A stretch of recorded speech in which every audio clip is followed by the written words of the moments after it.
Hey guys, and welcome. This video will be delving into the storyline of Avatar: The Frontiers of Pandora. These videos are created and put together to go through the whole story of these different games as you'd pretty much play it for yourself. For those that maybe don't want to buy the game, don't know if it's their type of game, and just want to know what the story's about and know if it's worth buying or not. This video will go through the whole story of the game and tell you exactly those points. Let's try and reach 500 likes on today's video, guys. Avatar the films are absolutely incredible, and I can tell you now for an absolute fact that this game is visually stunning and it has a pretty good story behind it as well. If you want to be in for a chance to win a couple of copies of Avatar: The Frontier of Pandora, then stick around to the end of the video to find out more as well. And before we do get into the video, a little bit of a plug. I've started a podcast. It's down below. It's called The Best Version of You, and it's a podcast all about real life stuff, and it's just a chilled, safe space to listen to things and have your say. Gaming, of course, will be a big topic on there as well in some of the episodes, but it's going to have everything on there, mostly real life stuff, just to talk real life stuff and to get real with each other. If you're interested in listening and supporting the show, all links are down below in the description. I would really appreciate it. But without further ado, everyone, let's dive straight into the story of Avatar: The Frontiers of Pandora. The year is 2146, 8 years before the Battle of the Hallelujah Mountains. There was a program called the Ambassador Program, which was a residential school for Na'vi children, where the children learnt about a company called the RDA, discovering Pandora, also to educate them in the ways of humans and essentially train them to become soldiers. During this segment, we learned that when the RDA discovered Pandora, it was a great opportunity for the indigenous people to form a relationship with the program. So the RDA created a series of avatars, humans embodying Na'vi, to help them better form a relationship with the children and the tribe members. When the children of this program graduate, it will be their job to reach out to the Na'vi clans and carry on this work. However, suddenly, in walks a man surrounded by a series of guards. Teacher Alma, her tone of voice changed significantly, almost sounding worried, shushing one of the children, humming in the presence of this person. This man was named John Mercer, the director of the program. The children seemed to have resentment towards John, almost hating him for taking away their childhood. These children were native Na'vi and were always under the impression that the humans captured them and took them in. John goes over the story again, stating that they found these children abandoned by their clans, and they saved them, took them in, and gave them a chance at a good future. However, the children just didn't believe the story for a second, and they never did. We tried to shush our sister Ahari after talking back to John Mercer, and here we see the true colours of John come out. We had a trinket around our left hand, and John noticed it, calling it a dirty trinket, and that he told us to keep it in our bunk, or he'd confiscate it. He forcefully tells us to hand over this bracelet, but Ahari jumps over the desk and removes the trinket from his hand and keeps it for herself, preventing John from taking it. John tells her that she needs to accept that her mother abandoned her, but no one believed him. John, in a fit of rage, walks off and prevents any of the Na'vi children from having dinner that evening. We wake a short time later with the rest of the Na'vi brothers and sisters arguing in a bunk bed, with Telan mentioning that Mercer saved them, and the rest are not believing it for a second. They plot to break out of here, end this once and for all. However, just as they did break out of the doorway, there was John Mercer and a series of guards. John was not having any of it, making it all about money and investment. The group stand up to the director Mercer, with Alhari walking off towards the exit, saying that he cannot stop her from leaving. But John does the unexpected and shoots Alhari in the back, which immediately killed her. What did you do?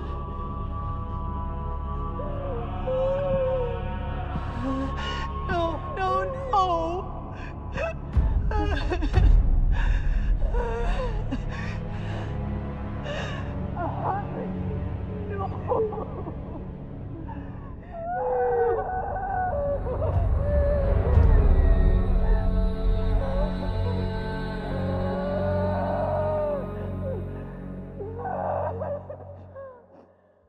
8 years on from that day, two Na'vi rise up against the RDA. This is where it links in with the films. Jake Sully turned the Na'vi against the RDA, and they need to evacuate the facility immediately. However, the group decide that this was the perfect opportunity to take a stand against the RDA, the perfect chance to escape whilst this was going on. However, Alma was of a different idea. This would have only meant that the RDA were even more enraged, potentially killing all of the children. So, Alma makes a decision to tell the children to all jump inside their sleeping pods, hiding away from the soldiers, and were woken a long while later.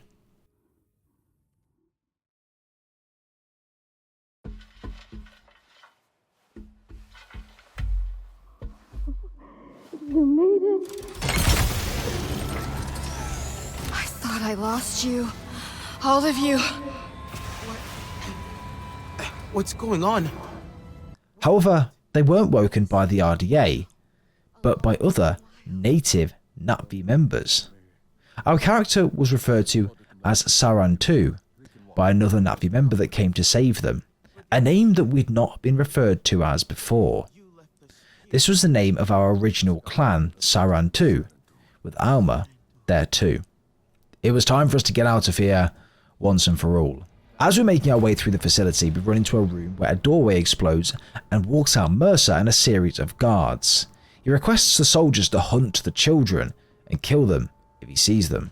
We, however, sprint out of there and try to find an exit from this facility, where we run into one of the Na'vi warriors, Sotlek. We were given a bow and a radio and told to leave the facility. We finally made our way outside the RDA facility and worked our way through the Pandora jungle to the Resistance headquarters. Inside we meet a woman named Priya, who was over the moon to meet us. We become acquainted with everyone in the base, along with bringing it back online. Alma tells everyone about John Mercer, why he's someone that needs to be stopped. He's frustrated with the failure of this program. The Na'vi need to explore Pandora, recruit clans and tribes to build an army to fight back against Mercer and the RDA. The humans are also setting up drill sites around Pandora, basically completely destroying it. So we need to move to those sites and destroy as many as we possibly can. This will prevent the pollution in the air of Pandora, encouraging wildlife and other nature to grow and populate those areas again. We made our way to a cliffside where we met a group of Na'vi. They were all in awe over a plant, one that would only open in the presence of a Saran 2, to connect with Awa. Awa being the overall god that all of the Na'vi will pray to and believe in. We connect with the flower and see an ancestor on the other side, Antu, one of the first of the Saran 2 clan. He tells us that we can visit any time if we require wisdom from our ancestors. That was an eye-opener for sure. However, we move back to one of the bases and speak with Sotlek. It was here that we learned that the RDA butchered Sotlek's clan, their weaponry slicing the different Na'vi to shreds. Sotlek wants nothing more than to fight for their home, to free Pandora once and for all. Sotlek made us something called a song core. This is what all Na'vi wear on their wrists, which is what, of course, we were wearing, which belonged to our mother at the beginning of the game, which Mercer did not like. And each bead on this song core commemorates your journey through the world. Our mother had many different beads on her song core, and of course we only had the one because it was brand new to us. So every time we explore, we get a different bead. However, the goal throughout is to explore the world of Pandora, find and recruit clans which were originally in agreement to join our revolution or resistance, but have since decided not to due to the domination of the humans and the amount of loss that the Na'vi have already experienced. We need to persuade them to fight back with us, and to do that we need to prove our worth to them. We make our way through the incredible world of Pandora when we radio to Sotlek. We need to meet Nor at the top of a hilltop. However, the Sky People, aka the humans, continue to spread across Pandora, endangering more and more tribes. We continue to make our way to the top of the mountain for a better view, and there, well, was something special. Welcome, ladies and gentlemen, to the story of Avatar: Frontiers of Pandora.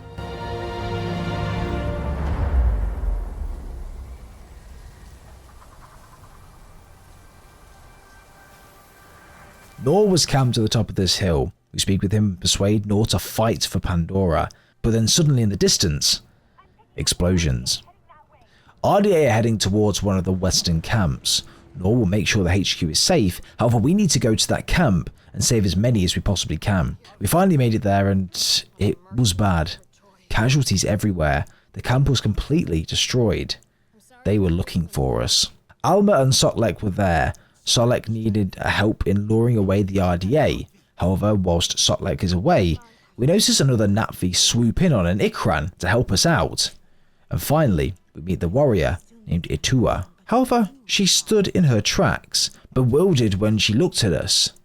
Her father told us stories about our clan, the Sarantu, the storytellers, the bringers of peace. However, the clan were completely destroyed, butchered, and all killed off. Alma knew Atua's mother, who sadly passed away. Atua is on our side. She wants to help us fight back against the humans. However, her father is not so easily persuaded. Her tribe home tree is not too far from here, and she asked to ensure that we don't mention her part in helping out when we get there, just because some may not be in agreement, and they may not want her to get involved. So we have our first objective: visit the home tree of the Harani clan and persuade them to fight back against the RDA. However, when we get there, well, we didn't get the warm welcome we were expecting. The clan were very, very wary of us when we arrived. They knew about the Sarantu clan, but because we were captured from such a young age, they thought that potentially we were swayed by the Sky People. However, a Natvi named Nafika came over to us, welcomed us to the home tree, and put some colour in our cheeks by feeding us and dressing us well. The guard Katnat was not impressed, but we followed Nafika into the tree. She walked us around, as I mentioned, dressed us up a little bit, gave us a bit of food, and sent us on a hunting trip with someone named Itu. Here we learn how to hunt properly, and it's really interesting. When you kill a beast, you must bless it after to ensure the soul and the spirit ascends to Awa. This must be done for every single kill that you make, to bless these beasts to go back to Awa, for them to circle and come back around, and the cycle continues. It's a very religious thing, but it's cool. We'll continue on and bring back a series of meat for the tribe, and here we gained their trust. We made our way to the top of their home tree to meet Atua again. However, her father was asking for Itu, but he's not back yet. We make our way over to find him, make sure that he's safe. We eventually track him down by the wailing of an Ikran in the distance. When we get to a downed ship, we reconnect to the power and pry open the bay door. However, behind us is more trouble.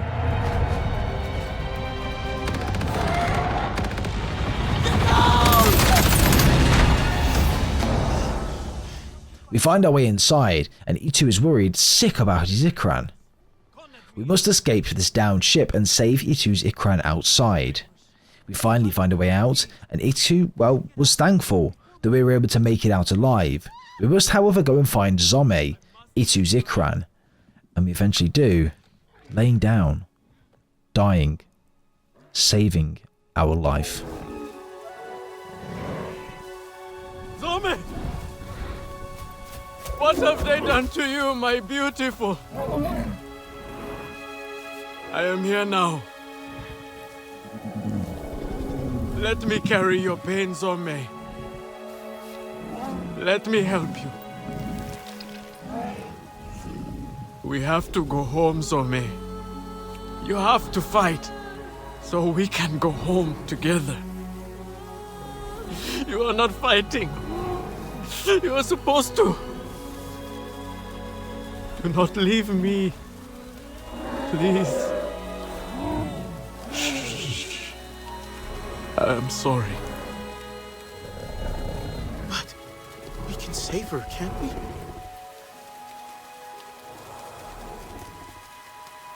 Return to Ewa.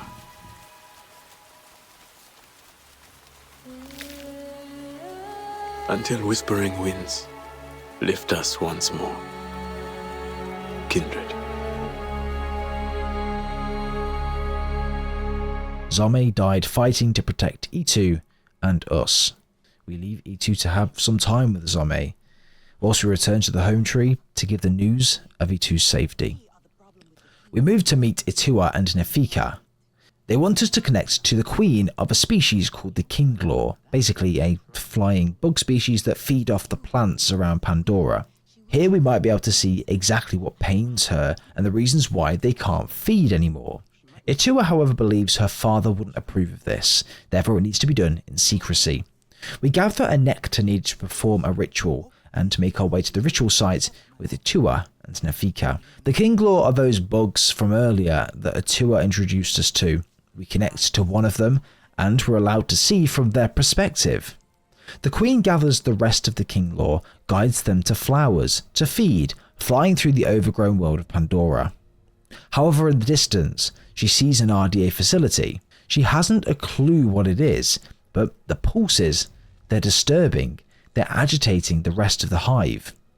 The queen moved the hive away as quickly as possible into the arms of Itua. From that journey, we learnt that the RDA's floating devices are preventing the Kinglaw from feeding on flowers around this area, and the pulsations close to them are also agitating them. We need to destroy these devices, take down the RDA facility. However, to do this, we need to fly, meaning we need our own Ikran. We were worried. What if we were rejected by an Ikran? We must connect to Awa to prepare us for the Ikran bond. We eventually meet Nefika and Itu in the Ikran rookery, and we were very hesitant to walk inside ourselves, but we eventually do. We find an Ikran, one that we follow and chase up the mountain, not losing our sight of it the whole way, until we come face to face with it at the top of the mountain. We slowly approach the Ikran, reassuring that everything will be okay, and finally, we make our connection.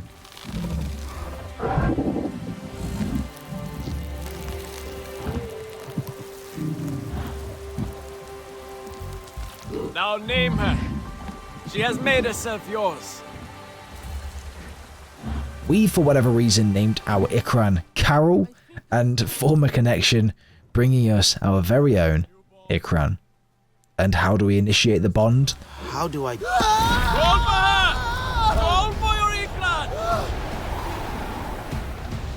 Fly high together and secure the bond! There you are! Well, we literally jump off a cliffside and call for Carol to come and save us, which was pretty sick. Did it! Thank you. Thank you. Okay, let's think. Feel what to do. Can you go faster?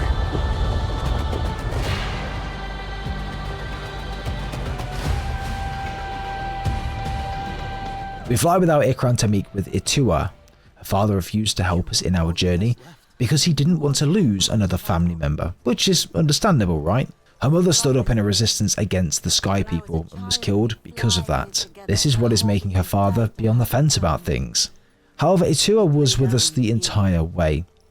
We received word, however, of a device in the sky, one that could be spotted by the Kinglaw earlier on, causing the disruption nearby, so we pushed to the camp, destroy it, and take over the compound. However, whilst doing so, Itua came flying in on her Ikran, taking down a VTOL with her. We fly over to take out the remaining guards and approach her, downed with her Ikran. She was injured, but we did it. The flowers were opening, the Kinglaw could feed again, on their own, and not need assistance. However, Itua, she lay completely still, really suffering. We get back to the home where we inform them of Itua's situation. However, suddenly the Ikran comes smashing into the home tree, bringing Itua to her father and her tribe. Here, Kanat was angry, thinking that it was us and our doing that she was in this situation. However, just as they were about to strike, Itua stops them. In the corner of their eye, the Kinglaw started feeding again, the flowers opening up. This was enough for Kanat to realise that, actually, this was a good thing that they've done. The Sky People were in fact the reason for all of this. He agrees to fight with us, to fight back against the Sky People. The Arane were finally on our side.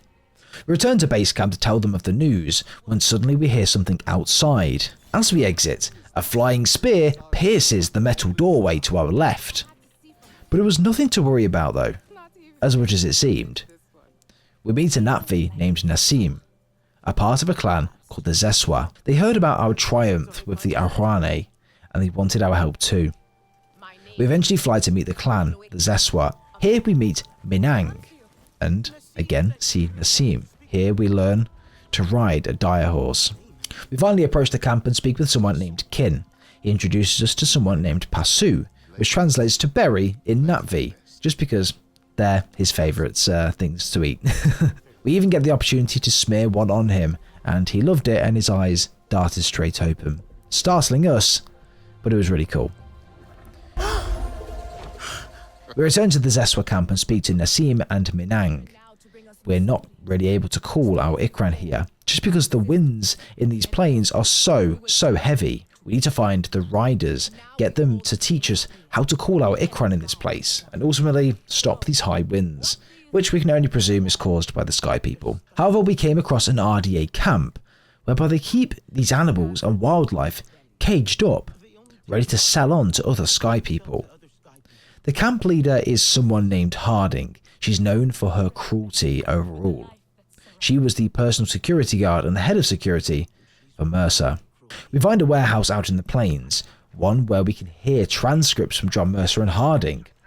Mercer wanted Harding to stop this now and focus on her RDA work, so poaching was all on her. Eventually, however, we take out a series of RDA enemies and make it safe for Minang and Nassim to come inside and see the awful sights. Animals poached, framed and stuffed, used as trophies. Harding is looking for a graveyard, a place where more of these bones are basically situated. However, suddenly, Harding comes on the screen and sees the Natvi, before a spear was sent straight through the screen. We need to warn the camp leader Sosul of Harding's plan, because that's where this Zeswa clan is based. We return to the camp where we finally speak to Sosul and Kin. The Sky People, they're looking for this place, the place the Zeswa are camping out. They want the tusks of these animals, and they will not stop until they get them. Before they listen, we need to correct a hum of flutes, wailing and mourning in the distance. This should be a sound bringing peace to the children of Awa. However, this sound was far from that. We need to tune the flutes and help correct this with Sosul, and then he'll tell us more about why he didn't want to leave them. Musicians would come to these parts, and musicians would once come to these parts and tune these wind flutes.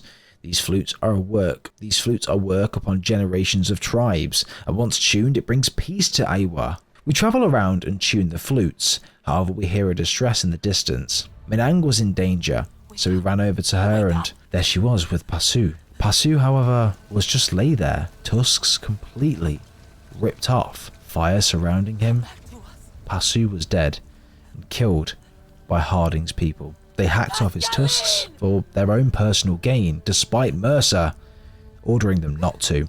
The Sky People devour everything, and this was the final straw for Minang. The Zeswa were now with us and a part of the resistance. Minang, however, wanted to start the attack now, and wants the rest of the resistance to join the attack also. We radio to Alma to inform her of our plan, and we rallied the troops. We regroup with the resistance and plot an attack against Harding and the RDA. We make our way to the reactor plant where Harding and the RDA forces were situated and call for backup once we're inside. Harding and Mercer know we're here, with them appearing on a screen, stating that she should have put a bullet in us when she had the chance. Mercer, however, was absolutely fuming. He told Mercer to not continue on with this black market shenanigan, but she did it anyway for her own personal gain. Mercer told Harding she can die in this facility, or she has 3 minutes to get to the chopper. We pushed through the facility as fast as we could, and outside was loads of infantry vehicles and Ikran fighting in air combat. But our efforts, our resistance, was a success. We drawn off the RDA, destroyed their camp, and we reunited back to the camp. Celebrations here began between all of the resistance.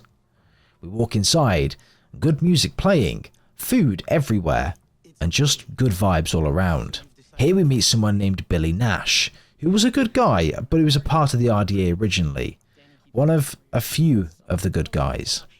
Outside we catch up with Alma, Noor and Taylan. Here things got real fast. Noor and Taylan went in on Alma, even though she was there to help. They were resenting her for not really helping them out of the RDA facility when they were younger, basically helping keep them there captive, giving examples of when Mercer injured Taylan for a minute reason, or when he made Noor hold a weapon with a grip so tight his fingers almost broke. But just as they were starting to really get to the point, Alma got a radio from Priya. Mercer knew the location of the camp and attacked them there and then.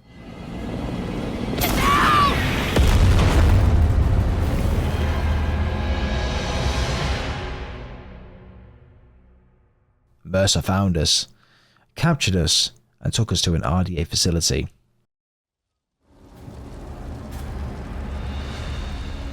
Just like old times.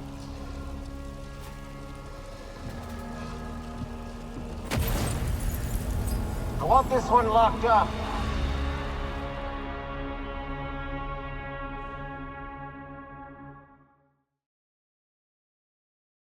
We woke sometime later, locked inside a facility somewhere unknown. Billy Nash, however, the guy that we met at the party, was radioing to us. He convinced Mercer when he was found, and also Harding, that he wanted back in. And now he's able to control the doors and help us navigate our way through this facility. We finally managed to make our way out of this RDA place, and we jump into a lake just below. A search party was sent to look for us and to capture and probably kill us. So we continued and sprinted as fast as we could and tried to remain unseen. We radioed to Priya and tell her that everyone's pretty much made it out and they've relocated to another base. However, Billy, he helped us escape, but he lost his life in the process by sacrificing himself. Taylan, however, isn't with the group. No one seems to know where he is. We radioed to Taylan and he's in a mess. He's crying, heavy breathing, almost like he's having a panic attack. We ask for his location, but he doesn't want to go back to the Resistance. But here, we learn why. Taylan was in fact the person that told Mercer of the location of the Resistance. He was the reason for the attack. Mercer manipulated him, told him that they could be together again like a family, that they would keep the soldiers away. Taylan is a very naive character, and he genuinely believed that he was trying to do good. We don't know his whereabouts, so we need to find him. Firstly, however, we regroup with the Resistance in their new hideout. We speak to Solek and inform him about Billy's sacrifice and the many that died due to the Sky People. Solek informs us of Noor's current mindset. He was going in on Alma before Mercer showed up. However, as we move further into the hideout and speak more with someone named Ritnila, she tells us about supplies being really low and being in the territory of a tribe called the Kamateri. Solek believes that they don't welcome strangers, and Alma states that they cannot be trusted. Why? We're not sure. Alma never said. Finally, we catch up with Noor, just to see how he's doing.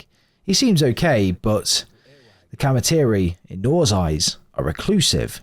His father used to go to them all the time for healing remedies. Whatever Alma told them, it wasn't true. So we decided to move out and find them for ourselves and make that decision.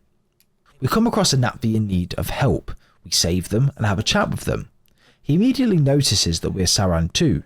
This Natvi was exploring a fog called Yava.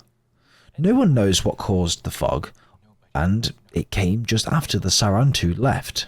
This person was from the Kamateri tribe, and even he said that they don't welcome visitors. However, he agrees to help on the condition that if anyone asks, he didn't help us. We reach the camp and walk to the leaders.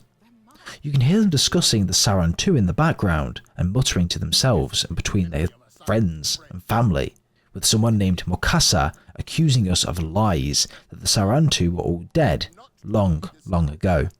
Another Natvi named Satni is defending us. However, Mokasa doesn't believe us. He believes we're a Sarantu imposter. Satni, however, secretly agrees to help us in any way she can. We move off to meet her at the Circle of Ancestors.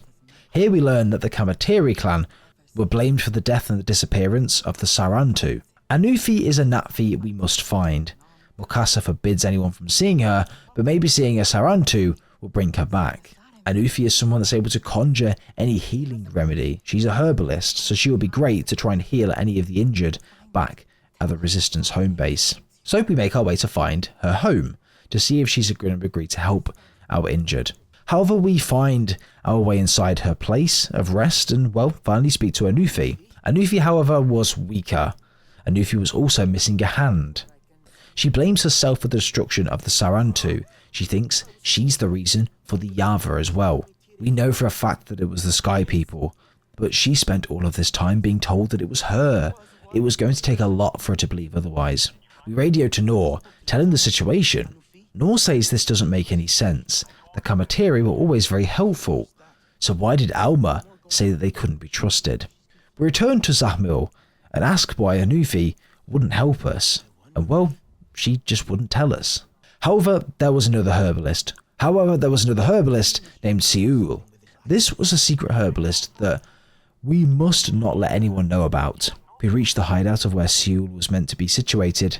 However, it was deserted and looked like it had been for a while. We searched the place for clues and concluded that Seul is trying to make something somewhere, but because herbalism is now forbidden, he's had to move location to a place in the canyon. However, when we get there, we see an RDA facility. No RDA around, it was completely abandoned, but we make our way inside. Why would Seul be here, subject himself to metal, the Sky People's facility? But as we enter inside, we see an unexpected Natvi in there. Akul. Seul was Akul's mentor, and unfortunately, Seul, well, he passed on a while ago. Seul never believed that it was the fault of Anufi for the death of the Sarantu. Seul was sure that the Yava had answers to what happened to the Sarantu, and that's exactly what Seul was trying to find out. We finally clear the Yava from inside the room and are reunited with Seul's life work. However, we notice the logo, TAPCON 1. Akul said that he also saw this logo in the Flatlands and conjured up a concoction that would help us survive the Yava. We radio to Nor and tell him about TAPCON 1's logo. Nor said that he's seen this logo in his nightmares. He remembers it. We and Nor are connected to this place somehow. We make it into the RDA crash site, and here we can see TAPCON 1's logo all over the place. In the same area was a facility. We enter inside, and it was bad. Cages all around. It looked like they had Natvi captured and imprisoned here. They brought the Natvi children here, describing the showers as the same as they had back in school, still smelling the disinfectants they used to scrub their Natvi skin with, always referring to them as dirty. There were still the beds for children and babies around here too. We also hear a distorted recording as we progress through the facility, not quite making out what they were saying, but picking out words here and there. As we enter further in, we walk inside of a lab where they used to take blood samples from all of the Natvi children. We lift the lockdown on the facility and check the computer screens. Here we find Ahari, the girl that was shot and killed by Mercer at the start of the game. They called her disruptive, which was why Mercer killed her. The question was, though, was Alma a part of this all along? But she looked after them though, right? Maybe there's more to this that we just don't know yet. We come across a recording from Alma. Here, things start to make a little bit more sense. Alma's goal was to school the Natvi children, share stories, share everything with them, and to know more about them and for them to know more about us, to educate them on the outer world of Pandora. The Kamateri told Alma about a clan named the Sarantu. Were the Kamateri the reason the RDA found out about the Sarantu? Could they be responsible for their death? We make our way out to a place called the Circle of Songs, and here things become much more familiar. This was the place of the Sarantu. This was where the clan was based. Stories painted amongst the wall of the Sarantu, children's toys covering the ground. However, we found something big. The medicines that Anufi gave to the Sarantu weren't even touched. So it couldn't have been her that killed them. As we continued looking around, there were weapons everywhere, bullets smothering the ground. The RDA and the Sarantu battled here. However, as we got a bit further on, we found our blanket as a child. It was at this point that we had a flashback. Kataru, our mother, singing a Sarantu song, and we a child in our home tree. However, as the RDA infiltrate, our mother covers us with this exact blanket and saves our life. her smell still on the blanket she covered us in. We however need to tell Anufi that it wasn't her that poisoned the Sarantu and killed them off. It was in fact the RDA that infiltrated and killed them. But what about Alma? What part did she have to play in all of this? We return back to the Kamatiri home tree. However, when we get there, we see that Anufi was in the circle of ancestors, scanning her memory as to why the Sarantu was still alive. We walk towards Anufi and try to speak with her when Masuka comes running in. We try to tell Masuka that this was the case, but he didn't want to know any of it. We however show everyone exactly what we'd found, vials unopened, not touched by the Sarantu, until Akul snatched the vial out of our hand and drank it. To everyone's surprise, it didn't harm him. He was absolutely fine. Anufi wanted answers, and the only person here against them was Mukasa. Anufi connected to Mukasa, and here it all made sense. Mukasa was the reason the Sarantu were killed. He gave up their location to the RDA because it was their children or the Kamatiris. At this point, Anufi and the rest of the tribe were disgusted, and they banished Mukasa for good. And Anufi agreed to help us to save the members of the resistance. We return to the resistance hideout, and here we see Anufi. However, Anufi immediately recognized Alma.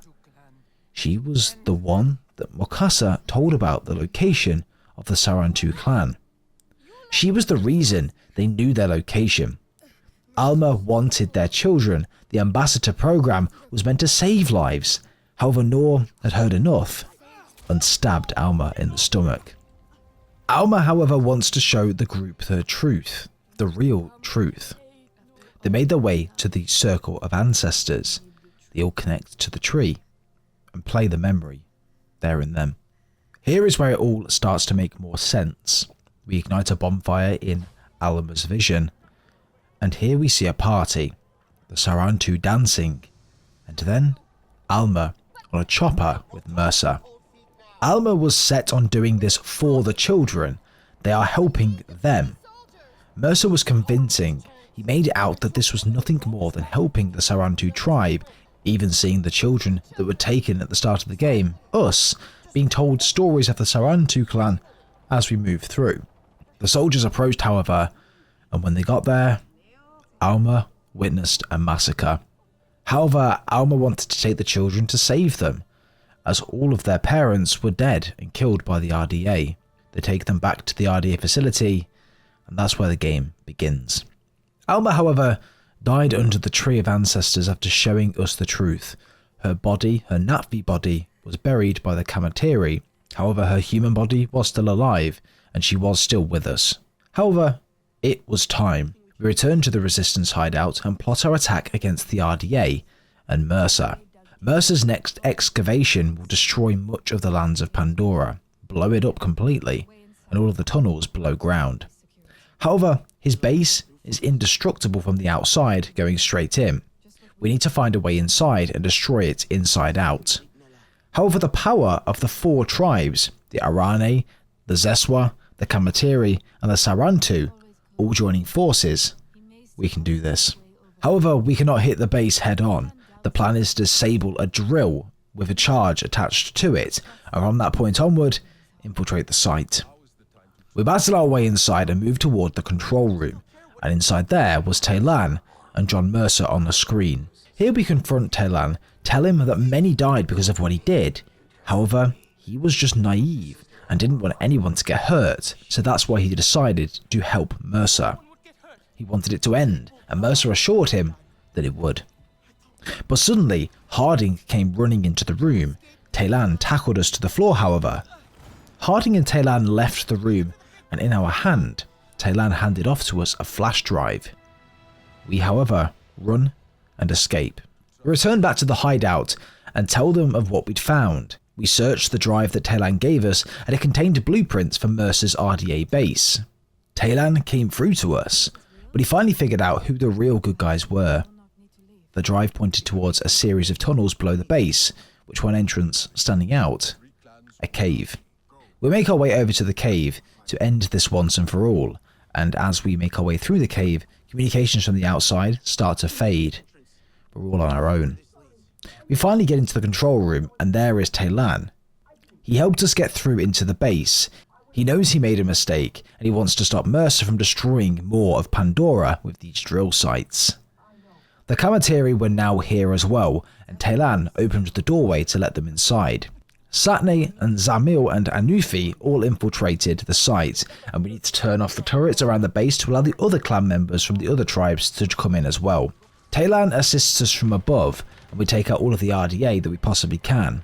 Harding, however, seems like she's going to pull back after communications from the general ordering her to do so. We could actually win this thing and end it once and for all. The next task was to lower the bridge outside to allow the Natvi to progress further on into the base, attacking the amp suits and blowing them all up. However, we had problems.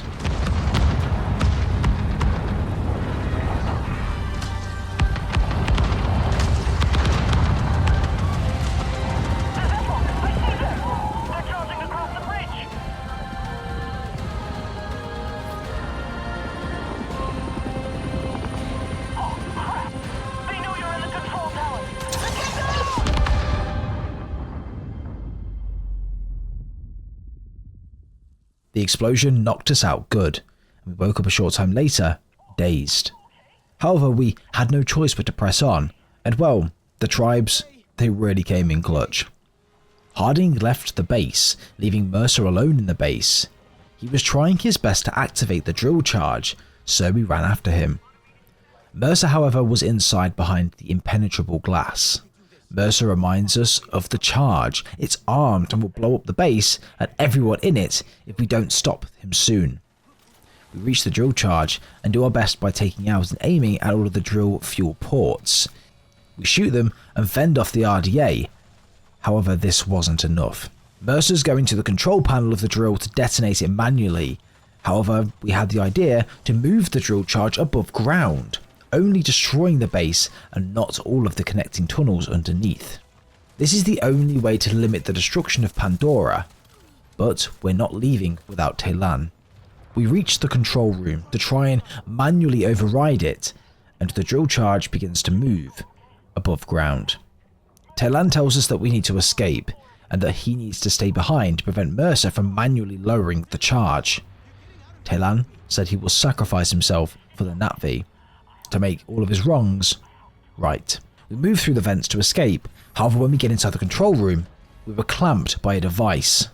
Inside was Mercer and Taylan.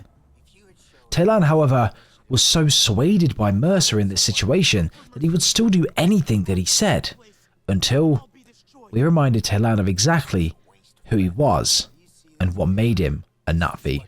Failure looks like. Yes, sir. Lower the charge. Time to watch your world break. Dylan, remember! Are you serious? This is how you choose to go out? With a children's song?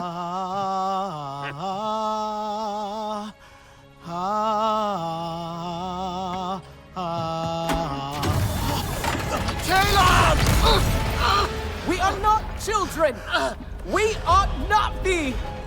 Doesn't matter. You can't stop this. But I can't stop you, Mercer. Pandora will renew herself, and in a minute, you'll just be ash on her wings. Taylan unclamped us, and the metal arm grabbed Mercer, piercing him to the wall. From that point onwards, we grabbed the device out of his hand, and we won. We grabbed Taylan and got the hell out of that facility. We'll come back! No! There's no time! No! I'm sorry! No! I missed you, friend!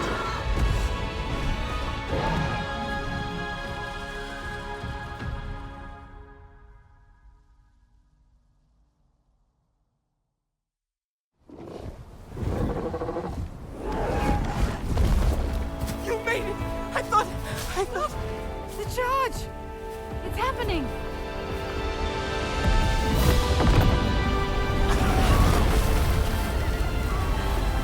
Mercer, is gone. At last. Reinelda, I know you must hate me.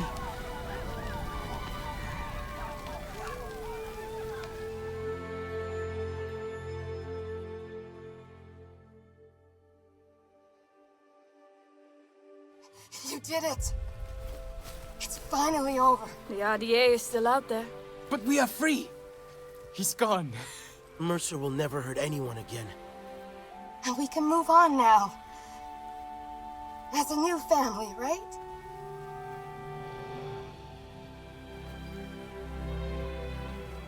Can we? We followed your path long enough. It's time we follow our own. We must rebuild what we've lost. And find a way to be Sarentu again. Even me. I'm proud of you. I'm glad I got to see it. The scars of the past will not shape our future. But allies will always be welcome.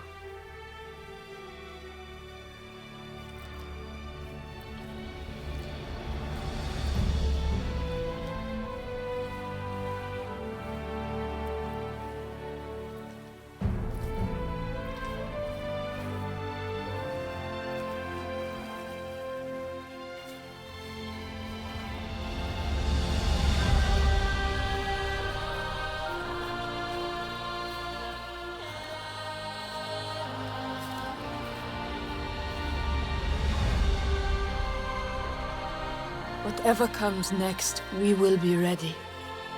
The Sarentu are no longer lost to silence.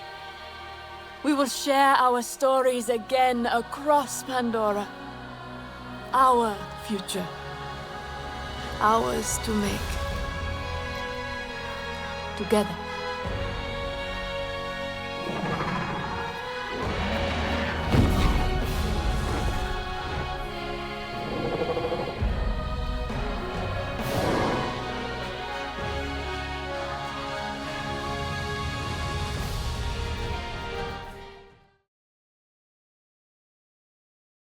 And that, ladies and gentlemen, is the story of Avatar, The Frontiers of Pandora. I really enjoyed this game, to be honest. The open world was fun, visually it was absolutely stunning.